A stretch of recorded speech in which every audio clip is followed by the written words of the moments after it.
Bonjour à tous, 32e numéro du JT de la télé. Au sommaire cette semaine, vous allez découvrir le concept et la date de diffusion du nouveau All Access de M6 avec Cyril Lignac, Mon gâteau est le meilleur de France. On parlera aussi du concept et de la date de diffusion, mais cette fois du The Show Me Your Voice, le nouveau programme de Issa Doumbia.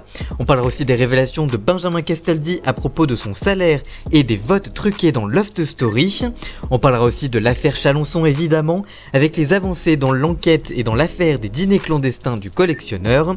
Sans oublier comme chaque semaine le bref de l'actu. Cette semaine une offre jeune pour Canal+, faites entrer l'accusé pendant une journée entière sur RMC Story, une pub clandestine dans l'équipe d'Estelle, et enfin Vianney qui réagit à l'éviction de The Vivi de The Voice. Tout ça c'est évidemment juste après le générique. Les timecodes sont dans la description et sur votre écran, et nous on se retrouve juste après le générique pour parler de tout ça. C'est parti, générique.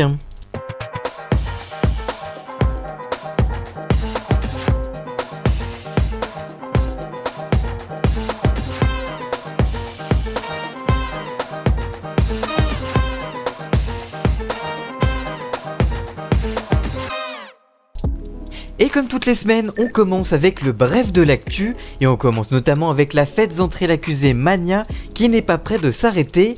En effet, le dimanche 25 avril prochain, RMC Story bouscule sa grille des programmes et proposera à ses téléspectateurs une journée 100% fête entrer l'accusé.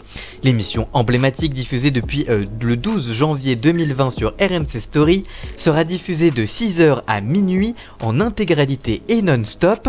Au sommaire de cette journée, vous retrouverez notamment l'épisode sur Robert Grenier, le pompier criminel, celui de Bérengère Bruns, le charcutier du marché Saint-Martin. À 9h35, vous retrouverez Roland Mood, meurtre au cinéma. À 11h15, ce sera Geneviève et André Grenier, mort sans ordonnance.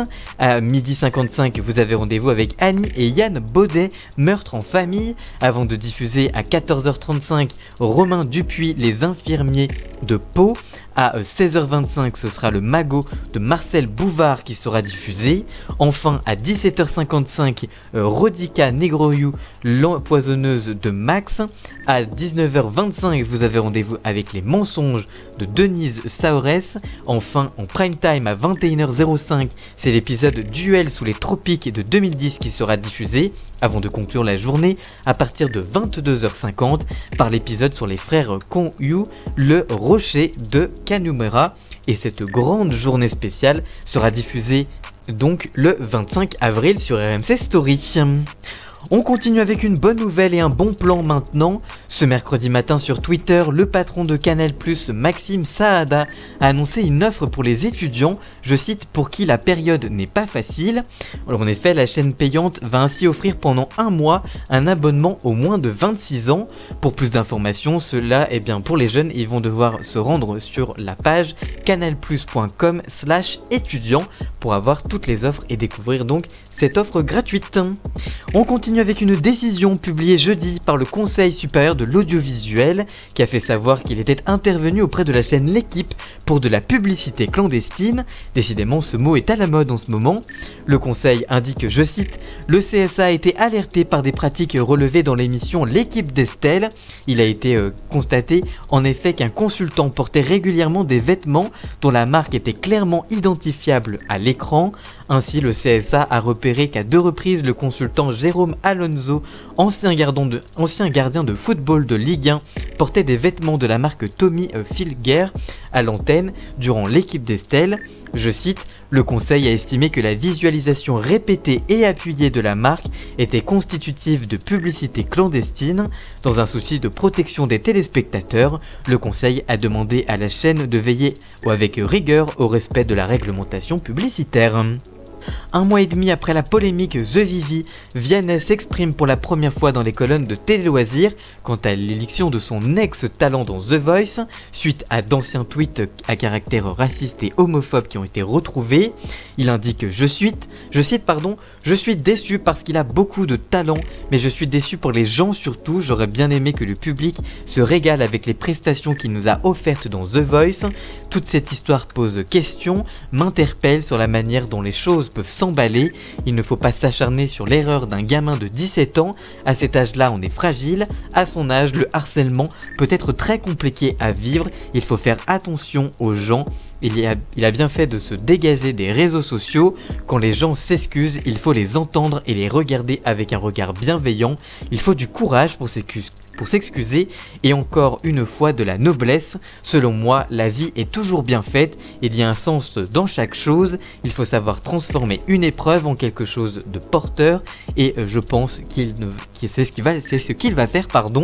La 10e saison quant à elle de The Voice se poursuit à partir de samedi, à partir de 21h05 sur TF1 évidemment. Voilà donc pour le bref de l'actu, on passe maintenant aux infos de la semaine. On passe maintenant à Mon Gâteau est le meilleur de France qui va bientôt débarquer en access sur M6. Cette nouvelle émission sera emmenée par Cyril Lignac et remplacera la meilleure boulangerie de France, on vous dit tout. Nouveau programme pour Cyril Lignac qui retrouve l'access de M6 avec une toute nouvelle émission quotidienne à 18h35 et viendra donc remplacer la meilleure boulangerie de France de Norbert Tarrer et Bruno Comray. Cette nouvelle émission sera produite par Kitchen Factory Productions, la société de production de Cyril Lignac. Côté concept, ce concours s'adressera aux amateurs de pâtisserie. L'animateur parcourra la France avec son jury, composé du chef cuisinier Marwan Bounfkraf et de 3 journalistes culinaires, Louise Petit-Renard, Pépé Lemat et Luna Belmondo, à la recherche de celui ou de celle qui réalisera le meilleur gâteau de France. Ils se rendront dans 7 villes et qualifieront un candidat dans chacune d'entre elles. Les finalistes s'affronteront lors d'une dernière étape nationale. Cette nouvelle émission va avoir la difficile tâche de devoir faire le relais de la meilleure boulangerie de France qui signe de très belles performances d'audience depuis fin janvier dernier. En moyenne et en audience veille jusqu'à ce jour, le programme a rassemblé près de 2,2 millions de téléspectateurs chaque soir. C'est donc un très bon score pour la chaîne et qui espère bien faire tout autant avec le retour de Cyril Lignac dans cette case. Et c'est à partir du lundi 26 avril prochain que M6 dégainera sa nouvelle émission de pâtisserie baptisée Mon Gâteau est le meilleur de France.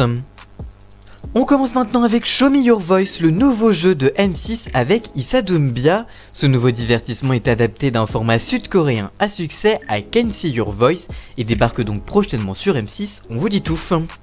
Du côté du concept, tout au long de la soirée, un binôme d'anonymes, épaulé des personnalités, devra déterminer qui parmi 9 autres anonymes est un vrai chanteur ou non.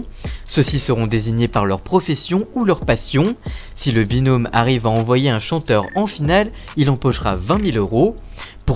Pour mener l'enquête, 5 étapes ont été prévues par la production: le playback, les pièces à conviction, la performance, l'interview, cacher la voix et révélation. Un chanteur mystère sera évidemment éliminé à l'issue de chaque étape et devra révéler sa vraie voix lors d'une performance. Pour les personnalités qui seront en plateau, on retrouvera Hélène Ségara, Élodie Frégé, Éric Antoine, Philippe Lelouch, Boudère ou encore Élodie Gossuin. Elles seront accompagnées par un vrai chanteur invité tel que Claudio Capéo ou encore Chimène Badi qui interprétera un duo final avec le dernier chanteur mystère encore en lice, avec le risque que ce dernier ne soit pas un chanteur. Et c'est le jeudi 22 avril à partir de 21h05 que M6 lancera son nouveau divertissement Show Me Your Voice présenté par Issa Doumbia. Hier soir, jeudi, C8 diffusait un grand prime time événement intitulé Love Story fête ses 20 ans, animé par Benjamin Castaldi en direct, qui a fait beaucoup de révélations. Cette émission proposait de revenir sur la première saison de la première télé-réalité française qui a marqué l'histoire de la télévision.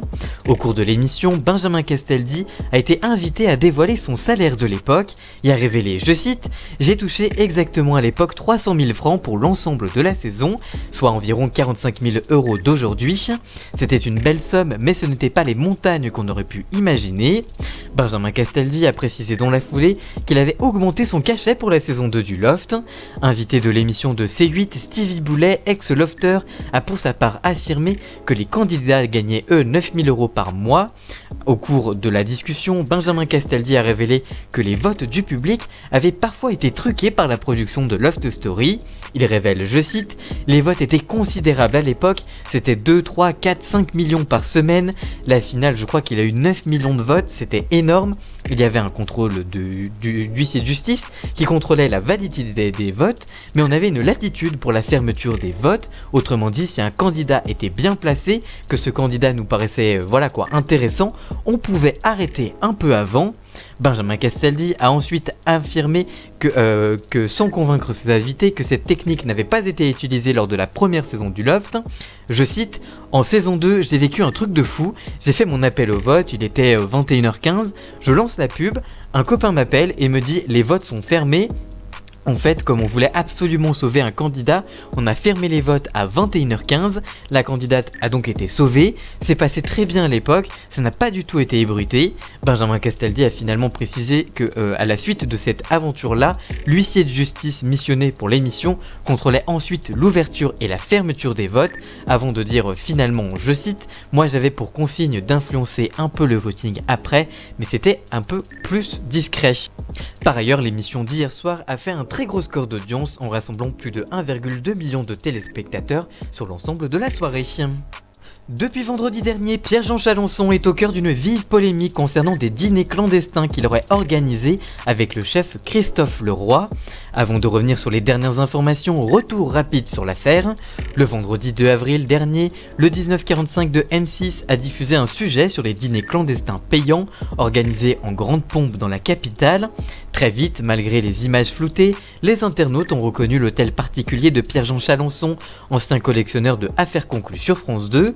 Dans le reportage en caméra cachée, le collectionneur affirmait en voix off camouflée, je cite, « J'ai dîné cette semaine dans 2 ou 3 restaurants qui sont soi-disant des restos clandestins avec un certain nombre de ministres. » À travers un communiqué de son avocat dimanche soir, Pierre-Jean Chalencon a implicitement reconnu être cette source, mais il a plaidé qu'il faisait seulement de l'humour et qu'il maniait, je cite, le sens de l'absurde quand il avait assuré que des ministres participaient à de tels repas.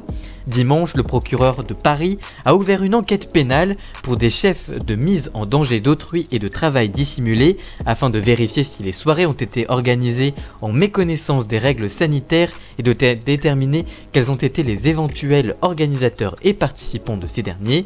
De son côté, Pierre-Jean Chalencon a réagi sur BFM TV. Je vous laisse écouter cette petite minute de vidéo.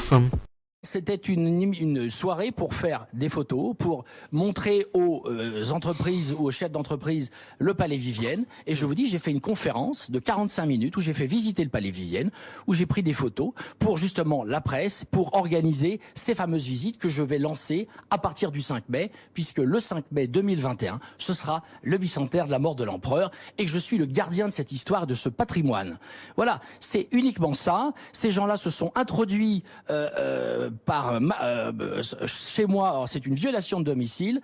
Ils ont entrecoupé des images. En plus, moi, honnêtement, les images, vous voyez tellement rien. C'est tellement facile de prendre des images. Vous savez, le Palais Vivienne organise par an à peu près 80 à 100, 150 soirées professionnelles, parce que je ne loue pas aux particuliers très peu. Alors, ce sont uniquement des banques, des assurances, des ambassades, des choses comme ça. Alors, vous savez, il y en a des images. Il comprend pas grand chose, ou plutôt on a bien compris, mais lui essaye de nous embrouiller un peu en nous disant pas vraiment les choses, on va dire ça comme ça. Bref, BFM TV a révélé ce vendredi que les deux hommes, donc Christophe Leroy et Pierre-Jean Chalencon, ont été placés en garde à vue au siège de la police judiciaire à Paris. Une information a été ouverte par le parquet de Paris. L'ancien acheteur d'affaires conclu et le cuisinier étaient convoqués à 10h par les enquêteurs afin d'être auditionnés. Cette convocation intervient au lendemain de la perquisition du Palais Vivienne, domicile de Pierre-Jean Chalencon situé dans le 2e arrondissement de Paris. Mercredi, c'était le domicile de Christophe Leroy qui avait été perquisitionné par la police. En tout cas, cette affaire n'a pas fini de faire couler de l'encre et évidemment, on manquera pas d'en parler dans cette émission. Voilà, j'espère que ce nouveau JT de la télé vous aura plu. Si c'est le cas, n'hésitez pas à le liker, le commenter, le partager.